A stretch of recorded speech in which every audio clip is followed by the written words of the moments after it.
So I'm going to prop it up and get pouring. You want to be very close to the canvas so that your colors come out in a nice even stream.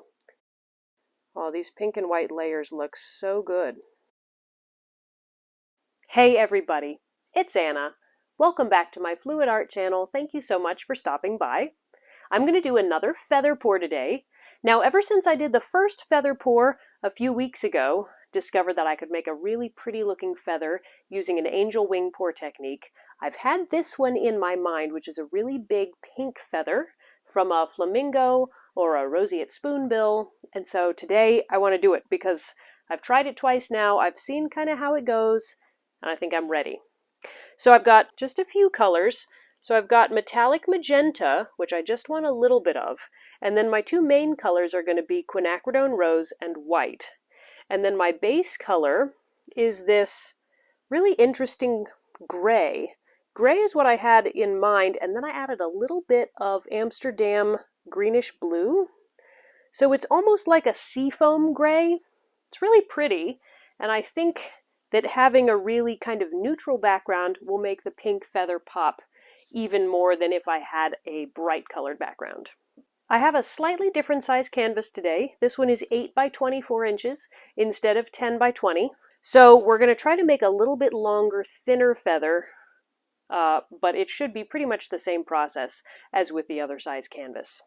I have my 2-chamber split cup, which I'm going to be pouring it out. If you've never seen me do one of these before and you're wanting a little bit more instruction, check out the other videos that are down in the video description box where I go into a little bit more detail about what I'm doing. Today, I'm just going to try to move quickly and show you the process. My paints are all mixed with Floetrol, about 2 parts Floetrol to 1 part paint, and they're mixed to a medium consistency. So what that means is it flows really well off the stick, it leaves a soft mound, and it leaves a trail that disappears in a few seconds. So it's slightly thicker than I would use for some of my other pours, but it's still plenty thin enough to flow well. I like a slightly thicker paint for one of these feather pours because it really helps those layers stay nice and crisp, and you don't have too much warping or stretching that you don't want, or cell reaction that you don't want. A little thicker paint means a little less cell reaction. So that's what I'm going for. I'm excited. Let's make a painting.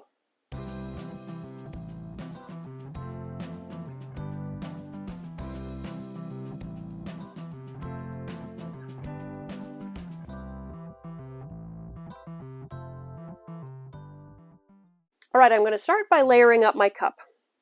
So for a feather pour, you have the colors on one side and the base, like background color, on the other side. So I'm going to have mostly white because I want the bottom of the feather to be nice and pale.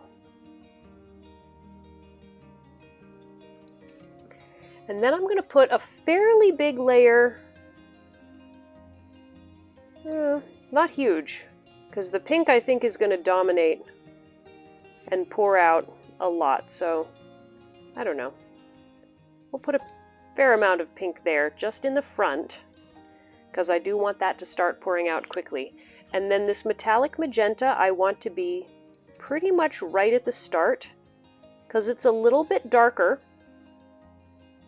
and having a dark color in a pour is always helpful, and so dark at the tip of the feather I think is going to be nice, as well as adding metallic shimmer, which is always great, but I don't want tons of it.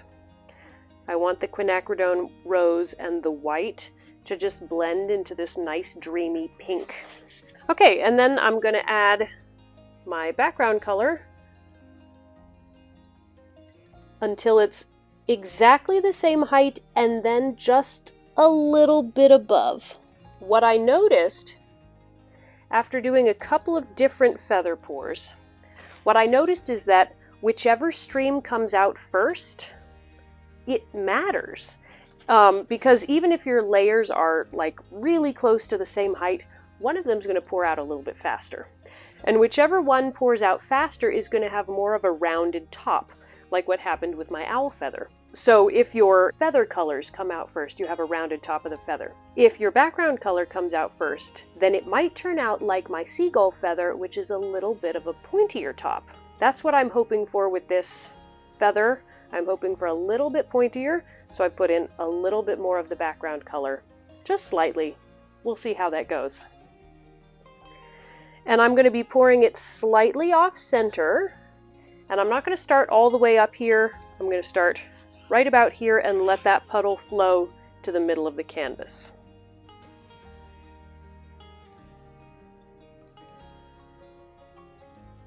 Okay, got my slightly off-center puddle there. I'm going to torch it really quick because this paint is fresh mixed and it has a lot of air bubbles in it. But a lot of those we can get out as we go along.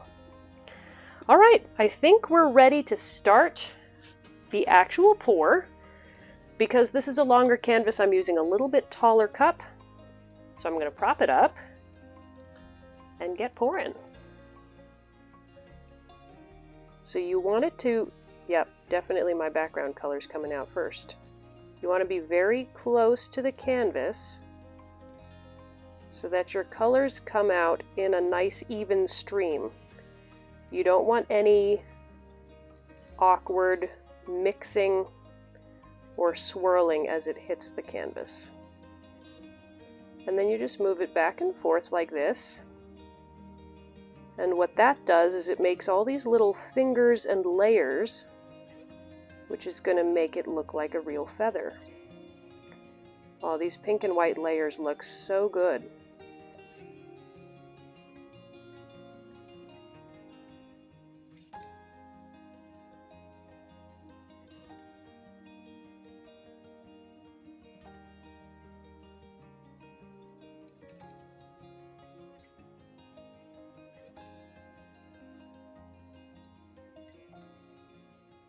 Just take your time, there's no need to rush this process.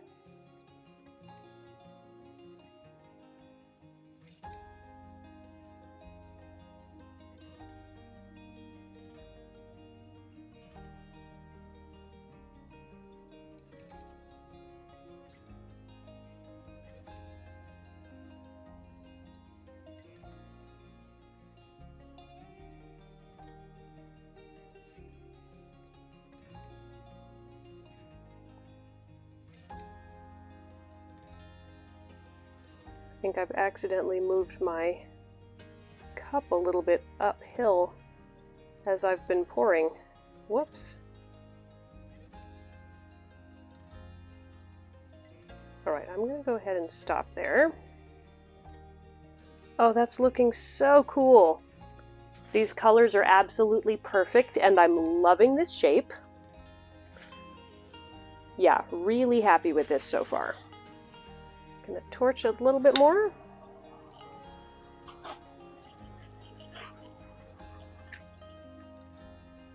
Don't want to torch too much in the feather, but I do want to torch around the outsides. Just to speed this process up, I'm going to tilt it a little bit higher. Try to get our feather centered, but I want to make sure that there's still negative space around the tip of the wing. Do you see how that negative space is shrinking because it's kind of folding under? So we're going to stop there. Oh, that looks so cool. I love it. One of these colors, I'm not sure which one it is. One of them, the density is reacting a little bit and it's going kind of transparent on the edges, which is cool. It's looking very translucent and feathery, so I like that. So we're going to spin this out so that I don't have to worry about tilting it evenly and warping everything. Now, I've ended up off center here. Not sure quite how I missed that. So as I spin it, I'm going to try to send more of the paint this direction and obviously towards both ends. So let me grab my spinner. So for the first spin, I do want this part to be quite, like this edge to be quite centered and the rest to be almost hanging off the end so that more of it spreads that way.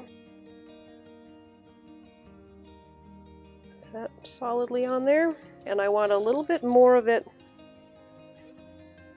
this side so it stretches that way a little more. Okay, that feels pretty secure. Okay, and now I'm going to take my background and I'm going to spread it out over the remainder of the canvas. Uh-oh, I'm warping my wing here, my feather. I think it'll smooth out. There's stuff we can do to smooth it out. I want to make sure there's plenty of paint to get everything covered without difficulty. Just going to help these paint layers connect a little bit. Okay, and then I'm just going to pull a little bit of paint to the corners to make sure that those get covered easily, but I'm not going to worry about covering all the edges yet because I think most of them will be covered by the spinning anyway. So we've got it on the spinner off center so that more of it stretches this way and a little bit this way, but in general we just want the paint to spread across the canvas. Stretch out that feather a bit. Let's go ahead and give it a spin.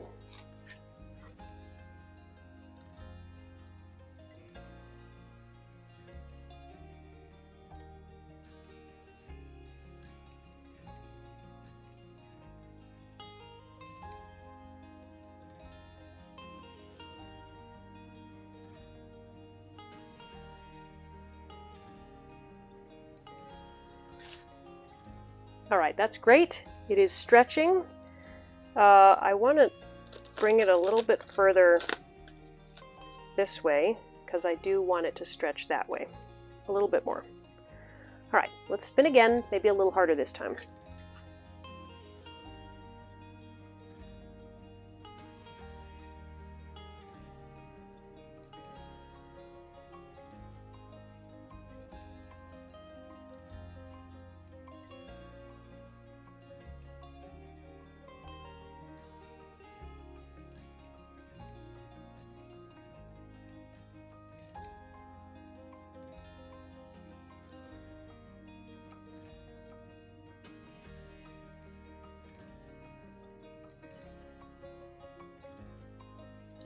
Okay, it's looking more centered, not because everything is moving exactly, because there's still not a lot of negative space here, but it is stretching more towards that other side. We do still need to go a little bit more towards each end, but I'm going to add a little bit more of the base paint to help those cover. I'm going to add a little bit more here to cover this side because it's not really stretching at all on this direction. I don't really want it to stretch in this direction, so that's good. But we do have to get it covered. All right, let's give it another spin.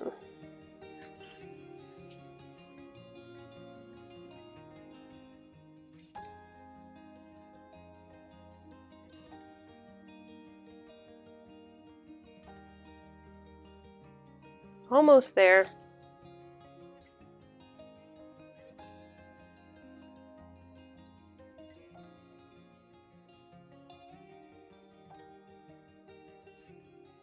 All right, let me look at it. It's looking so good. It is a little bit off center. I wish it was further over that way. That was my fault. I just poured it too close to the middle. There's another little streak. So now comes the part where I shape it to look more like a finished, like actual feather with the quill at the bottom. So the feather looks great up until about this point. So we're going to pull off kind of this section right here.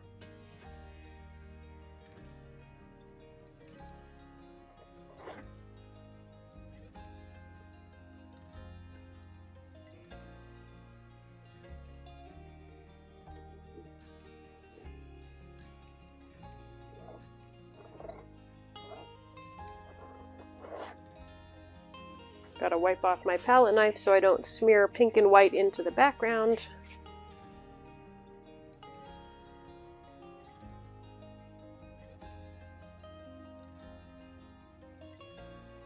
Alright, now usually I fill in with background color and then I often sort of pull this edge a little bit here to taper it more towards the middle. but I'm going to do the pulling first before I add more of the background. So I'm going to start up here and I'm going to kind of push the background across my feather shape.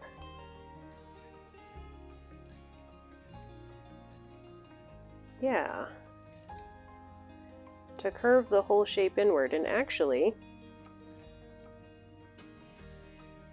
I may do a little bit more of that up here just to move it slightly further away from the edge. Alright. I gotta add a little bit more base coat to fill in those holes.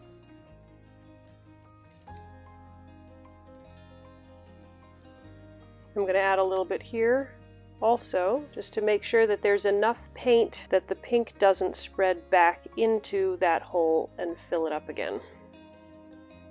And I'm going to touch the base coat gently up against my design so that I don't warp it anymore.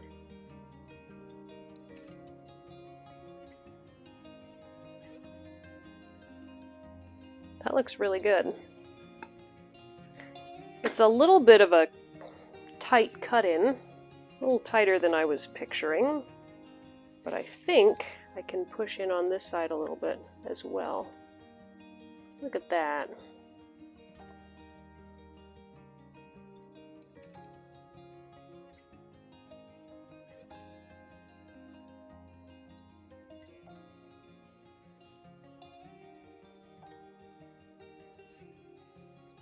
Pulling out little bits to make it look a little bit more natural of a transition. Okay, I gotta add the quill. Let me just see if I touch my finger to this and pull. I bet there's some white hiding under that pink.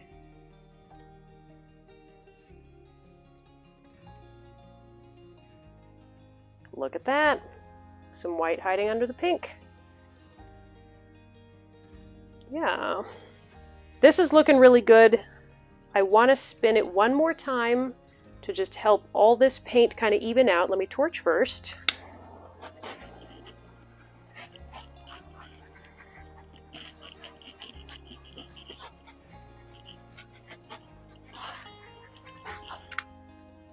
All right, let's go ahead and spin this one last time.